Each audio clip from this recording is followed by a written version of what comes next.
YouTube บ่ได้มาหาเดี๋ยวนี้ก็คิดฮอดอยู่บ่กินทอดอยู่แล้วเนาะผู้ใดผู้ใดเฮ็ดเฮือนให้เจ้านะบ่เตียงกับเขาบ่บุญนี่น่ะทีมงานนี่เฮ็ดให้บ่เตียงบ่เตียงบ่บุญบ่จันทร์บ่ยาวสุดยอดเลยพี่น้องเอ้ยบ่เตียงบ่น้อยก็ได้ติดตามเพิ่นก็เห็นในคลิปสาวบุญแน่สาวบุญบ้านนาเนาะเพิ่นมาซอยเรือพอน้องไฟไหม้จนมีเงินมีซ่านพี่น้องเพิ่นมีเงินอยู่แล้วมีอยู่มีกินเนาะมีอยู่มีกินเดี๋ยวนี้เฮาก็บ่ได้เดือดร้อนไผเนาะเฮาก็บ่อยู่เดือดร้อนมีแต่หาเงินซื้อของอยู่ของกินน่ะเนาะโดยซื้อของกินส่งลูกโรงเรียนแต่มื้ออันนี้แหละพี่น้องเอ้ยเห็นบ่ผู้ใหญ่เพิ่นยืนมือเข้ามาซอยเรือแหละเพิ่นอยากเห็นแบบนี้แหละเนาะพี่น้องแบบชีวิตดีได้พี่น้องเอ้ยเท่านั้นแหละเพิ่นซอยเรืออะไรจ้ะพอได้อยู่ได้กินมื้อถ้าว่าเพิ่นบ่มาซอยจักสิเป็นจังไดเนาะโอ้ยอยู่บ่เฮือนสิอยู่แล้วแม่นๆโอ้น้ำกอกน้ำแกงก็ได้เบิดบ่น้ำกอกไผได้มันเข้าเบิดเบิดเนาะ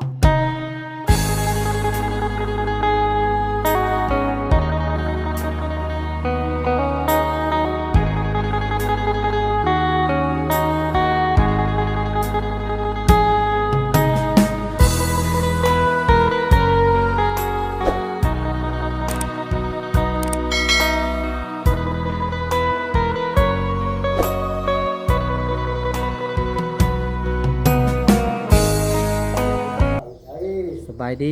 ายดีเด้อพี่น้องเบิดสุขุสุคนบอกพี่น้องอยู่ฝั่งไทยฝั่งลาวและต่างประเทศก็ยินดีต้อนรับพ่อแม่พี่น้องเข้าสู่ช่อง YouTube บ่น้อยบ้านนาชาแนลมื้อนี้พี่น้องเอ้ยมีแขกมาเฮือนเบาน้อยสาวแหล่พี่น้องเอ้ยไปเบิ่งนํกันพี่น้องว่าสิแม่นไผพี่น้องเอ้ยนี่แหละมาอยู่เฮือนเบาน้อยพี่น้องเอ้ยนี่ว้าตัวพี่น้องเอ้ยเปิดภาพมามื้อนี้ก็มีแขกมาเฮือนเบาน้อยพี่น้องเอ้ยนี่แหละพอน้องใส่ใหม่เอาสบายดีสบายดีตัวโดยมาตัวแจกเครื่องพี่น้องอันอยู่โรงเรียนพี่น้องเลยมาเฮือนพอใช้ไม้สามารถลิ้นน้ำเป็นได้กูมื้อนี่หาอยู่หากินได้เรียนเบรกอ้อยเบรกอ้อยเนี่ยค่าขับรถน้ำเพิ่นขับรถคูโบต้าบ่ขับรถคูโบต้าไทยเฮานี่เพิ่นให้จักเปอร์เซ็นต์เพิ่นให้นี่10%ล้านหนึ่งเพิ่นให้แสนหนึ่งล้านต่อแสนน่ะล้านต่อแสนงานก็เฮ็ดเบิดพอเพียงก็ได้เงินมาเลี้ยงลูกเฮาเป็นหลายอย่างนะเราตุ้ยเนาะตุ้ยที่เดี๋ยวนี้หากยังบ่ได้เอาเมียเนาะบ่แล้วยังบ่ฮอดมื้อมัน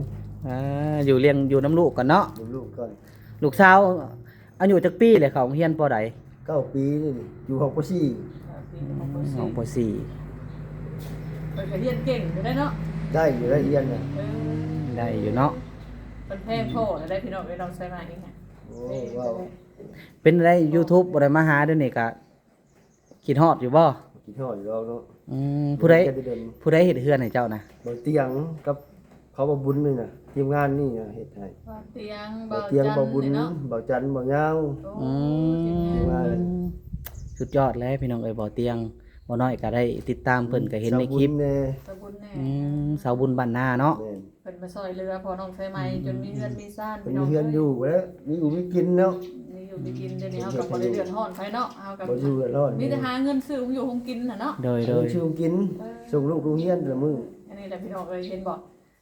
ผู้ใหญ่เพิ่นยืนมือเข้ามาซอยเรือแหละเพิ่นอยากเห็นแบบนี้แหละเนาะพี่น้องแบบชีวิตดีได้พี่น้องเอ้ยเท่านั้นแหละเพิ่นซอยเรืออะไรกะพอได้อยู่ได้กินมื้อถ้าว่าเพิ่นบ่มาซอยจักสิเป็นจังไดเนาะโอ้ยบ่เฮือนสิอยู่แล้วแม่นโอ้น้ำกอกน้ำแกงก็ได้เบิดบ่น้ำกอกไผได้มันเข้าเบิดเบิดเนาะก็ง่ายว่าคู่มื้อนี้เนี่ยมาหากินพอได้เลี้ยงลูกเลี้ยงปากเลี้ยงท้องแล้วก็พ่อเนาะเฮือนซานก็มีแล้วก็ถือว่าสุดยอดแล้วโตเนาะพี่น้องบ่น้อยก็เห็นแต่ในคลิปโอเตียงนั่นแหละแต่ว่าเพิ่นคือสิฮู้จักเฮาดอกเพราะว่าเจ้าได้บ่น้อยก็บ่กล้าไปถ่ายเพิ่นพี่น้องเอ้ยเพราะว่าอันน่ะแบบว่าญาติเรานะแบบว่าญาติเราให้คนจริงเราเป็นคนใจดีเด้อบ้านเดียวกันเนาะบ้านเดียวเราเป็นคนใจดีบ้านเดียวกันกับบ่น้อยพี่น้องเอ้ยแต่ว่าบ่น้อยก็เฮ็ดเวียกเฮ็ดงานก็เลยบ่มีเวลามื้อนี้คือเห็นมาเฮือนบ่น้อยมื้อนี้ฮะมาลิ้นนะมาแหว่มาเล่นถามมึงแล้วเห็นได้เนี่ยหัวตั้งช่องเนาะเพิ่นก็จะตั้งช่อง YouTube เนาะเดี๋ยวตั้งอยู่โดยเพิ่นมาแล้วก็ซะเลยอันก็สิได้มอบอันปึ้มนี่แหละไว้ให้น้องใส่ไม้พี่น้องเอ้ยนี่ อันนี้เ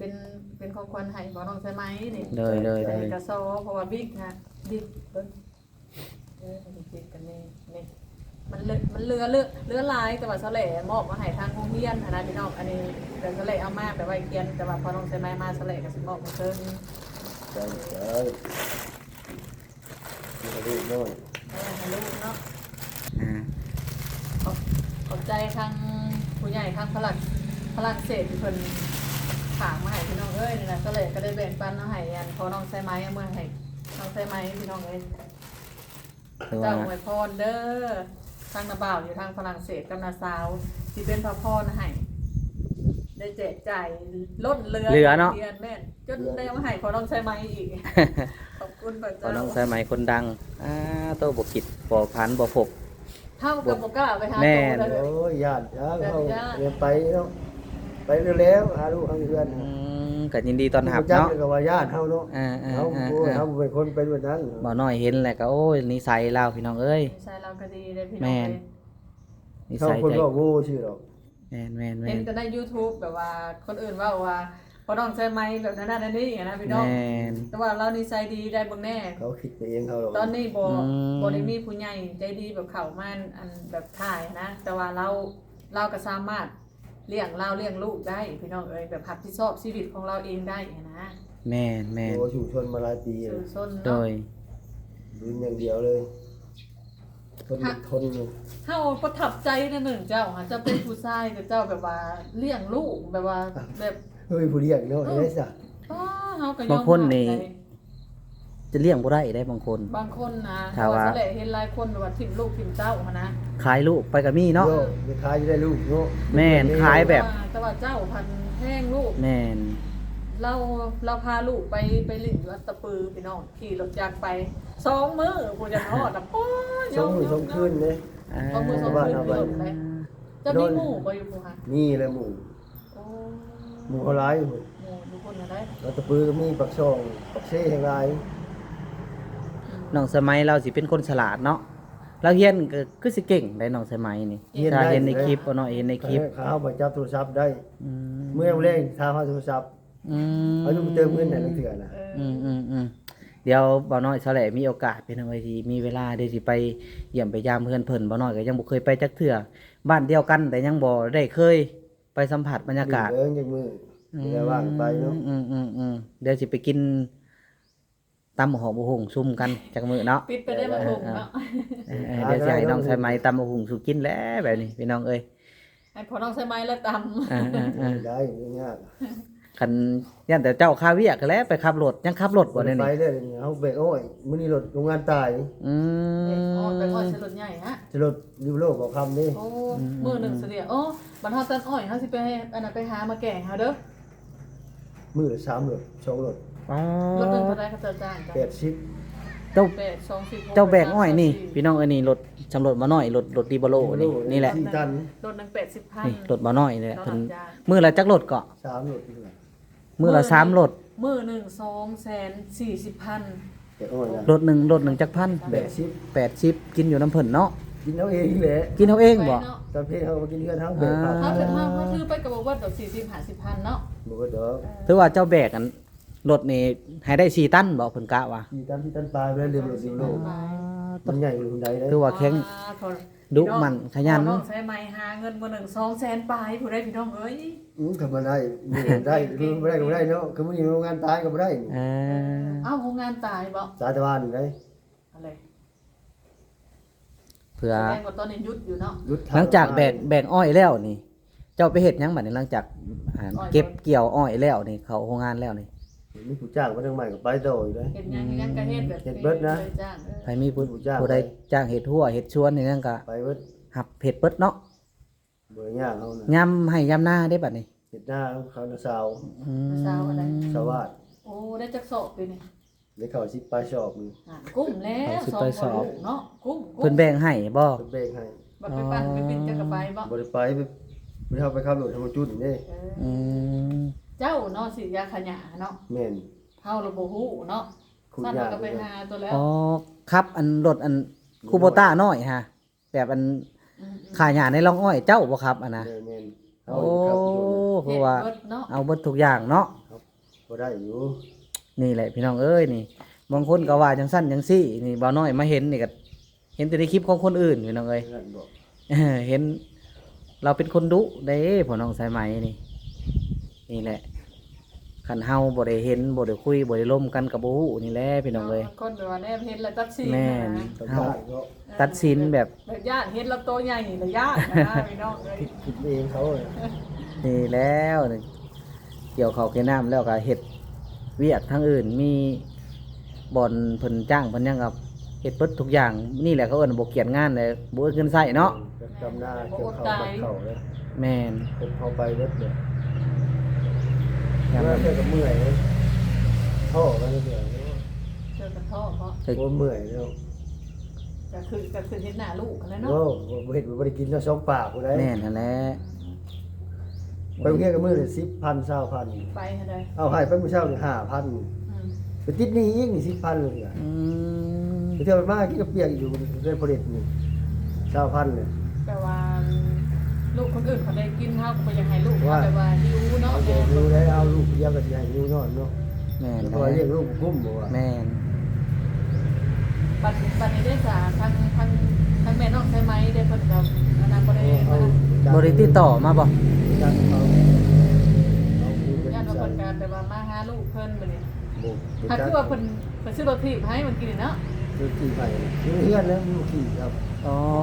แม่น้องใส่ไหมมาเนาะ ซื้อให้ น้องใช่ไหมซื้อรถถีบ แต่เพิ่นก็บ่อยากไปหาแม่บ่บ่อยากไปอยู่นำแม่บ่ บ่ไปให้ไปบ่ไป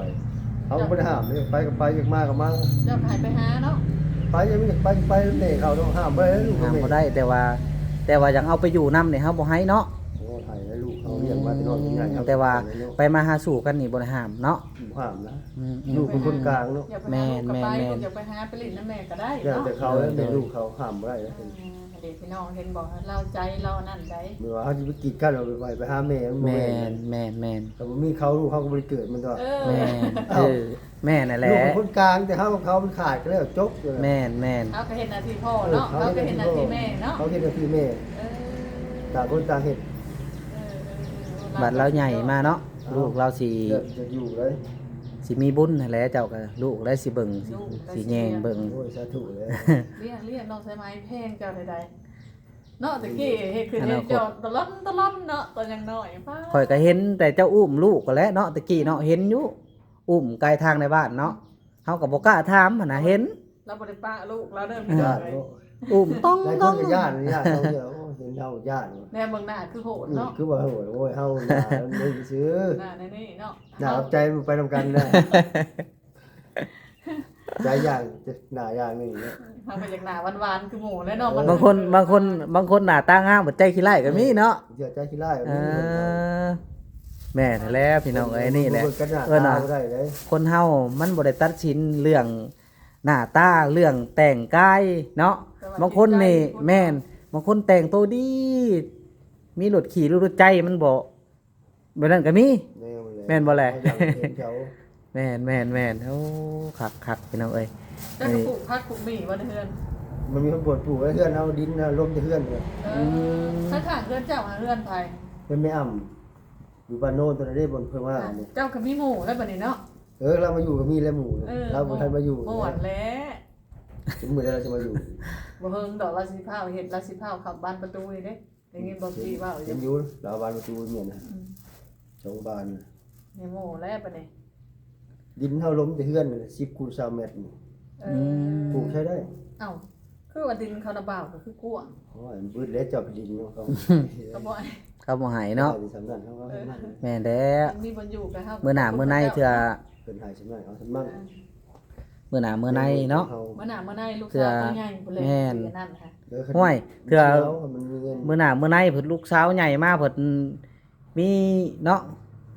ปลอกพลังมามักเพิ่นโอ้ย แต่ดวง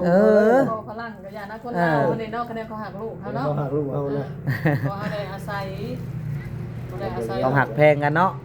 นี่แหละคนเฮาผู้พ่อเป็นแม่นี่ก็หน้าที่ก็คือเลี้ยงลูกให้ใหญ่อนาคตต่อไปเฮามัน ใหญ่อยากเห็นนั่นแบบลูกแบบ อันนั้นมีชีวิตที่ดีหั่นนะ แม่นเขามีครอบครัวที่ดีถือว่า บ่ต้องการอย่างไรเนาะเสือเนาะ เขามาเยี่ยมมายามเฮานี่ แม้แต่น้ำขวดหนึ่งนี่ มาให้เฮายังดีใจได้ เนี่ยมันเลยเป็น เนาะ น้ำใจเขา แม่นป้า ไปหาน้ำกินมาเด้อ ป้าเอาสะแหละหายน้ำมากินกับมาแตะเว้ากัน มาเว้าเรื่องหาน้ำนะไปเอาเด้อ คือว่าเก่งหลายเด้พอน้องสายไหมนี่ยอมรับเลี้ยงลูกผู้เดียวพี่น้องเอ้ยเมียก็บ่มีลูกก็จักปีแล้ว8 ปีแล้วบ่ 9 ปีแล้วเดือน ดี มา 9 ปีแล้วเนาะ 10 ปีแล้ว เลี้ยงแต่น้อยๆแต่ออกกำบ่ช่วงนั้น เดือนนี่แหละว่านนี่แหละ สาเหตุที่เลิกบ่ได้สาเหตุที่เลิกนี่จุดเริ่มต้นนี่ จักกันเฮาไปหมู่กันเนาะ จังว่าเมียเลิกลาจากกัน เฮาคนถูกข์เนาะเฮา อืม ลำบากแล้วอยู่เฮา แม่น เฮาเป็นคนรวยเนาะเฮาคนถูกข์ เพิ่นอยาก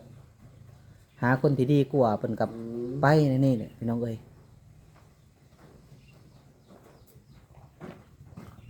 น้ำเย็นบ่นะ บ่เย็นปานใดมันหนาวเด้ก่อน ถ้าบ่อดบ่ทนอะเอากันอันนี้ก็อยู่นำกันบ่ได้ได้ โอ้ เนาะ มันบ่เป็นของเฮาว่าซั่นซะ แม่น มันบ่เป็นคู่เฮา มันบ่แม่นเนื้อคู่กับแม่นบางคนเพิ่น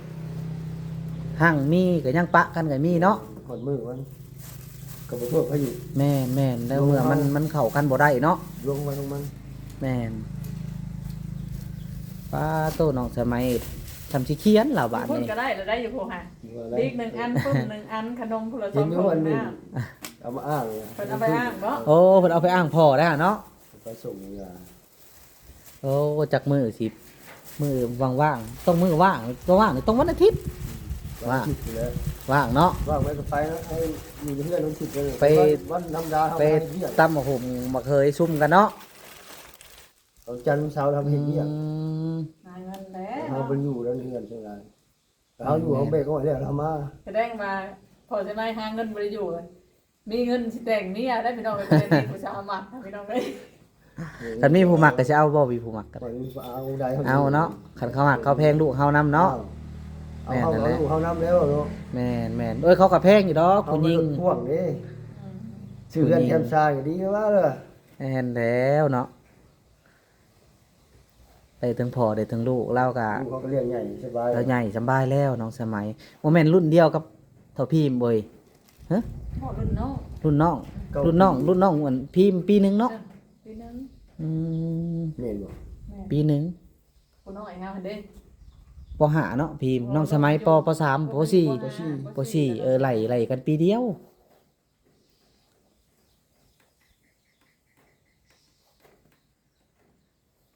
มื้อนี้เห็นตัวจริงเพิ่นพี่น้องเอ้ย ก็บอก นี่แล้ว ผ่านไปผ่านมาบ่ได้เคยเว่า แม่น เนาะ เป็นเบอร์ไปสู่บ้านเขาก็บ่ได้ถูกไปใส่ บ่ได้ค่อยล่มกันเนาะ เข้าอยู่บ่โรงเรียนจบปใด โอ้เฮาจบมหาวกอยู่แล้ว โมหะผมบ่เชื่อ มหกอยู่แล้ว ป้าต เราเรียนสูงได้ พอทมหกผมบอกค่อยนึกว่าคิดว่า อันบ่ค่อยคิดว่าเราสิเขียนหนังสือบ่เป็นบ่ได้คิดว่า หนังสือบ่เป็นได้โมหกผมบ่เชื่อ มหกอยู่แล้ว เฮียนแก่งกับเบ้าบ่ เก่งกระเบาเลยเฮียบ่คิดได้อีก3-4 แสดงว่าเราเฮียนสูงนั่นนี่ เรียนสูง บ่น้อยจบแต่ปห้าจบปห้าบ่ได้ไปต่อมอ ให้ทางตาต่อเป็น อ๋อไผเฮือนนี่ก็ต่อเป็นบ่ โน้เขาจบสามไพ่หมดเลย อ๋อ จบสั่งไพ่ ห้วยเฮาเฮือนเฮานี่ยังบ่ทันได้เดินไผได้นี่ ถ้ามีเงินก่อน มีเงินได้สิ เอาแพงบ่ขามือ แต่ว่า มาให้เดินไผให้ได้นี่สิติดตั้งทั้งในทั้งนอกดอกไผนะแต่ไม่ง่ายนี่แหละ ใช่3 ปี4 ปีเลย ได้เรียนไพ่นี่ได้ อืม จบช่างไฟฟ้าหมดเลยรุ่นแรกเลยนะรุ่นบุกเบิก นั่นแหละ มันบริ เนาะ ษัทงาน ถือว่าเดินไผบ้านเพื่อนนี่ถือว่าจบเนาะ ได้อยู่ เขาพอได้เนาะถือว่าเฮาบ่เก่งก็ว่าเฮาแก้ไขแบบได้เบ่ทุกอย่างว่าซั่นซะ จบทุกอย่างเนาะเป็นอยู่เขาเป็นก็ได้อยู่นะ เขา เอา เป็นพอได้เนาะ เดี๋ยวบ้านดึงกันเสาแล้วอย่ามันสด มันเดี๋ยวมันสิผิดเขาเนาะ คิดเรียกเพิ่น แม่น ทำมาในเงินในซานอันนี้ ได้เขาเท่าเล่นลุงเพื่อนนั่นเอง เพราะว่าตัวน่ะต้องบ่ได้แล้วตัวน่ะ โอ้บ่ค้างนี่ เพราะว่าเป็นอัน เวียกของเพิ่นพี่น้องเอ้ยต้องผู้อยู่ดูแลในบ้านเฮาไปจับได้เนาะ ทำได้เท่าต้องได้เส้นมือได้อย่างไร แม่น เช่น แม่น บ่ได้ เกิดว่าเฮาเฮ็ดตัวโดยบ่ได้ถามบ่ได้หยังนี่ถ้าผิดมานี่ บึ้มเลย แม่นเฮาก็สิเป็นโทษหับผู้เดียวอีกบัด คุ นี้ กพ่อมาแล้ว แม่นนั่นแหละ เสียเงินดำมาแล้วเนี่ยเงินจะจอกเลย เอาเว้ยเพิ่นกินได้แม่น้ำค่ะเอามาให้ข่อยหน่อยเว้าแล้วก็อยากกินน้ำบ่ได้ นี่ได้ไหมขนมมาซิมึงดู ชิมมึงดูบ่ต้องสมัยขนมน่ะเอาชิมเบิ่งให้ FC เจ้าเบิ่ง น้ำมือให้ลูกว่ะ โอ้โตพี่น้องเอ้ยนี่แหละคันบ่ได้ถามข่าวกับคนเฮาเนาะก็บ่ฮู้จักกันก็บ่ฮู้นิสัยใจคอกันในคนเฮามันก็เกิดมาจากคุยกันนี่แหละเนาะพี่น้องสมัยเนาะเห็นบ่เฮาอั่นหมักเสาแหล่ก็ต้องแอนต้องล้มเราได้พี่น้องเอ้ยล้มเสาแหล่นี่แต่8 โมงนี่แจ้งนี่ยังบ่ยอมได้บ่น้อยยังบ่ยอมเมื่อได้สมัยนั้นนี่ โอ้ย ล้มเล่าลีล้อสมัยนั้นบ่มีโทรศัพท์พี่น้องเอ้ยโทรศัพท์กับโทรศัพท์แบบ โทรศัพท์ยิกหัวได้ โท ตะ ร กี้ ศัพท์อีหัวเด้โนเกีย เรื่องยิกหัว เขาใช้เป็นนะกิน มั เงิ น น ไม่ใช่โทรศัพท์นะ ชื่อลูกคุ้มชื่อเมื่อไร อย่างเล่นอะไรเนาะเออ ตัวทับมือชองเขาหรอก แต่ใกล้ของน้องสมัยก่อน ใช้ฉันรุ่นเก่ามาไปใช่ไหม โอ้ยเท่แล้ว เอาเมื่อให้น้องสมัยเอาซิมดูลูกเอาซิมเบิ่ง ยื่นมาเดี๋ยวเมื่อตัวเองเมื่อบอกหน่อยจะชื่อ ซิมเบิ่งก่อนพี่น้องเอ้ยเอา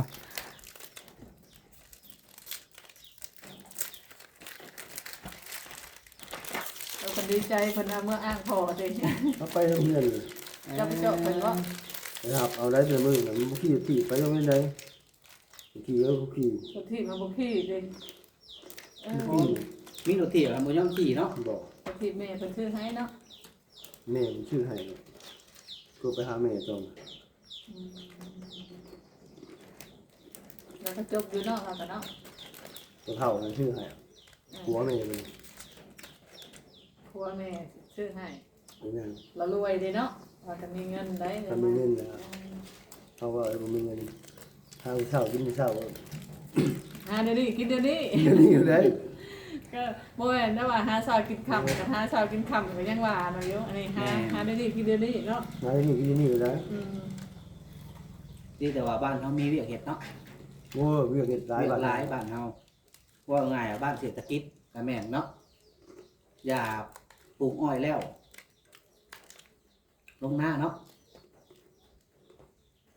มันแบบนั้นพี่น้องยาลงหน้าแล้ว เกี่ยวข้าวเกี่ยวน้ำจังซี่เนาะมันแบบยาเกี่ยวข้าวมันวนมาปลูกอ้อยตัดอ้อยอีกนะอันนี้ก็ตัดอ้อยแต่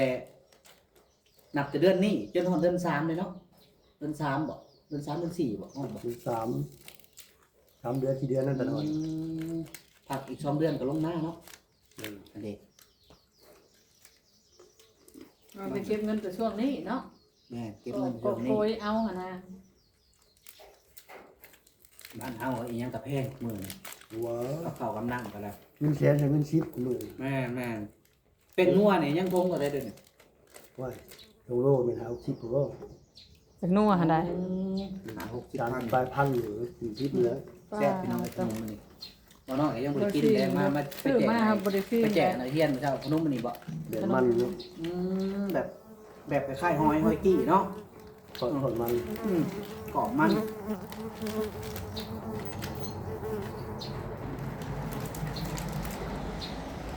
มื้อนี้ถือว่าจบเวียกบ่ได้ไปทางไหนเนาะ ไปโรงงานตายถอดมากเลย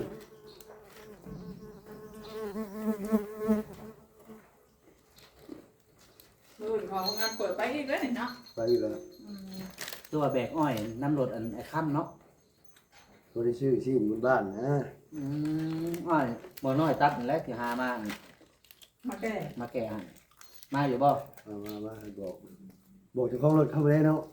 บอกเขาไม่ แล้ว หร ก็ อก มีอ้อยบ่อยคันทีนี่ มีนาเดียว6 ไร่บ่ รับมาตัดแล้ว ยัง เพิ่นแก่ตัดตัวได้อ้อย มีจักเงินน้องหู มั ว่าน เชิญปลายเลยเนาะ ประมาณแสนเนาะ เงินเส้นปลายเส้นหา อันสี่เชิญ อยู่ประมาณนี้แหละเพราะว่าน้ำมันปีนี้มันก็บ่ได้ขึ้นเนาะ ดูว่า 18 19นะน้ำมันปีนี้มันถ้าเบิ่งมันอยู่โตซั่นนี้แล้วถ้าว่าจ้างแพงไรก็ เจ้าของอ้อยนี่สิบ่ได้กำไรเนาะเพราะว่า ทางบริษัทโรงงานถึงสี่ระบุมาจำนัดเนาะ